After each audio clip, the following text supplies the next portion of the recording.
Go yard. I got so much motherfucking design on right now. Break it down, bring it back, make it clap. I got 3 old thoughts, new guap, wear that thing. Bitches on my line, and you know. Assalamualaikum warahmatullahi wabarakatuh. Halo teman-teman, perkenalkan nama saya Hoirun Nisa dengan NIM 20381092107. Di sini saya berkesempatan untuk membahas tentang menciptakan tantangan dan kegiatan untuk anak berbakat serta model pelayanan siswa berbakat. Baik teman-teman, langsung saja pada pembahasan yang pertama. Yang pertama, kita akan membahas tentang pengertian anak berbakat. Menurut United States Office of Education, anak berbakat adalah anak yang dapat membuktikan kemampuan berprestasinya yang tinggi dalam bidang intelektual, kreatif, artistik, kapasitas, kemampuan, atau akademik spesifik, dan membutuhkan pelayanan aktivitas yang tidak sama dengan yang disediakan di sekolah. Menurut Depdiknas, anak berbakat adalah mereka yang oleh psikolog atau guru diidentifikasi sebagai peserta didik yang telah mencapai prestasi yang memuaskan dan memiliki kemampuan dan intelektual umum yang berfungsi pada tingkat cerdas, kreativitas yang cukup, dan penasaran pada tugas yang tergolong baik. Nah, setelah kita mengetahui apa itu anak berbakat, selanjutnya kita harus tahu tentang cara memberikan tantangan pada anak berbakat. Yang pertama, bantu anak untuk mampu berpikir dalam memecahkan masalah. Yang kedua, bantu anak untuk mengenai konsep materi yang diajarkan. Dan yang ketiga atau yang terakhir adalah bantu kesempatan untuk mewujudkan potensi yang dimiliki oleh anak. Selanjutnya, kita akan membahas tentang kira-kira apa saja yang bisa dilakukan oleh orang tua dan guru pada anak yang berbakat. Yang pertama, basic tools, yaitu ajarkan anak untuk berpikir divergen dan kreatif dalam problem solving. Selanjutnya, mengembangkan kelancaran dan kelenturan berpikir, dan anak bersedia untuk mengungkapkan hasil pemikiran kepada orang lain. Yang kedua, practice with process, yaitu memberi kesempatan anak untuk melakukan tahap pertama pada situasi yang nyata. Kedua, proses kognisis dan afeksi pada tahap pertama dikembangkan. Lalu, kognisi, penerapan analisis, sintesis, dan penilaian. Dan afektif, terbuka terhadap perasaan dan konflik yang terjadi.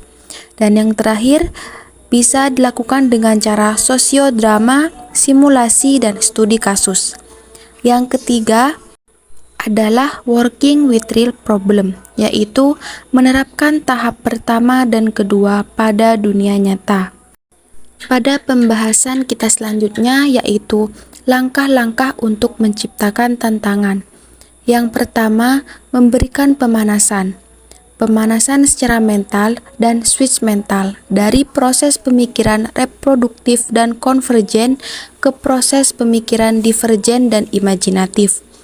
Yang kedua, sumbang saran atau brainstorming, yaitu tidak menentukan kritik, kebebasan dalam memberikan gagasan sebanyak mungkin, dan kombinasi dan peningkatan gagasan. Selanjutnya, yang ketiga adalah pertanyaan yang mengacu pada gagasan, yaitu disebut juga daftar periksa atau checklist, merupakan kata kerja manipulatif membantu dalam mengembangkan gagasan kreatif dengan melihat hubungan baru.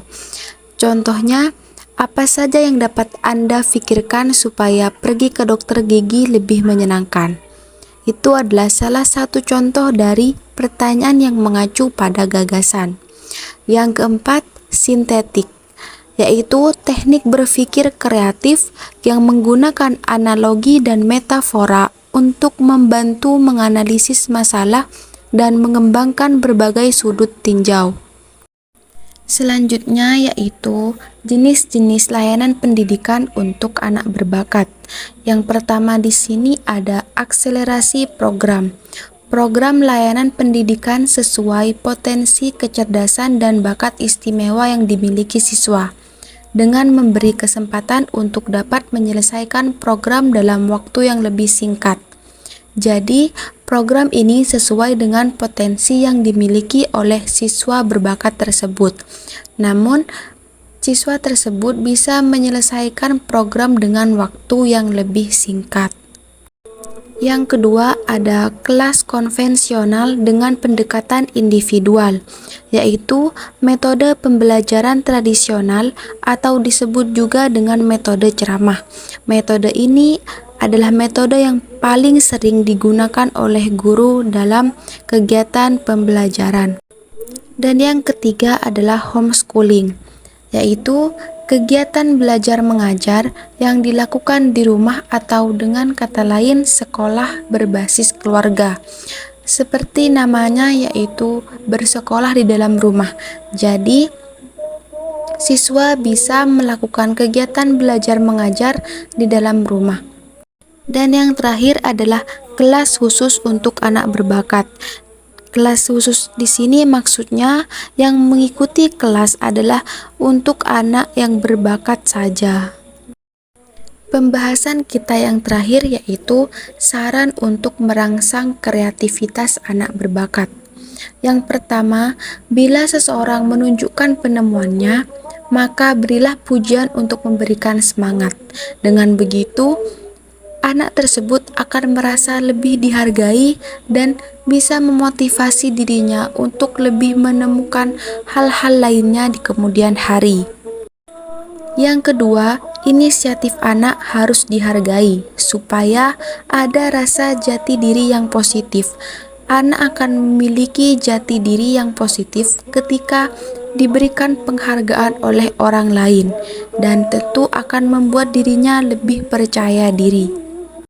Yang ketiga adalah berikan ruang khusus untuk bereksperimen dan dibuat kondusif agar bersikap positif terhadap lingkungannya. Jadi berikan anak ruangan yang khusus untuk dia melakukan hal yang diinginkan, supaya dia bersikap positif terhadap lingkungan di sekitarnya. Yang keempat, sebaiknya bila bereksperimen supaya dilatih tidak cepat putus asa jika ada kegagalan dan diberi semangat untuk terus berusaha sampai berhasil. Ketika anak melakukan eksperimen, kegagalan adalah hal yang biasa. Namun, kita harus terus memberikan motivasi yang positif supaya anak bisa melakukan eksperimen yang berikutnya dengan lebih semangat lagi dan tidak berhenti di kegagalan tersebut. Kelima, membiasakan anak-anak menghadapi tantangan dan rangsangan supaya kreatif dan jangan terlalu menuntut dan tidak memaksa. Jangan biasakan kita menuntut atau memaksa anak untuk berbuat sesuatu. Biarkan anak tersebut berbuat hal yang diinginkan selama hal tersebut tidak berbahaya atau merugikan orang lain. 6. Dorong untuk membuat eksperimen. Jika ada anak yang tidak memiliki motivasi untuk melakukan eksperimen, maka hal yang harus kita lakukan adalah berikan motivasi dan dorongan pada anak tersebut supaya dia mau untuk melakukan eksperimen.